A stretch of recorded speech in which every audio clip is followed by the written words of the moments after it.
So he's about 12 years old, and how are you able to anticipate that he's losing his sight? Well, because he bumps into things.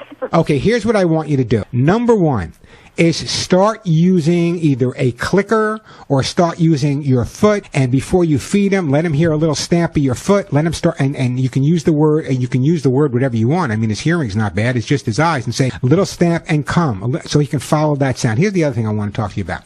I have literally lived with at least 50 or 60 totally blind dogs in my life, and what I always do when I notice that they're really getting bad is I'll get a bunch of cardboard boxes, and I will actually make paths in my home, the paths that the dog would normally take to get to the food, to get to the back door to go out, to get to the living room to hang out with me when we're watching reruns of Seinfeld, whatever. So in other words, get a bunch of cardboard boxes. You don't have to be cardboard boxes. They could be long pieces of cardboard. In other words, if you make little runways, the dog will eventually learn. And you can take some of his treats and put them along the way. They'll learn a different way of walking without bumping into things. And obviously, if there's anything dangerous or sharp, you're going to want to remove that from the premises, or at least put those child-proof corner things on it. But making those little kind of alleys for the dog will make all the difference in the world. And don't overreact. In other words, just because the dog is visually challenged at this point doesn't mean that his life is not going to go on. His life is going on. I've worked with blind dogs. I've had blind deaf dogs. And the bottom line is they do adapt and will adjust. His hearing will get better.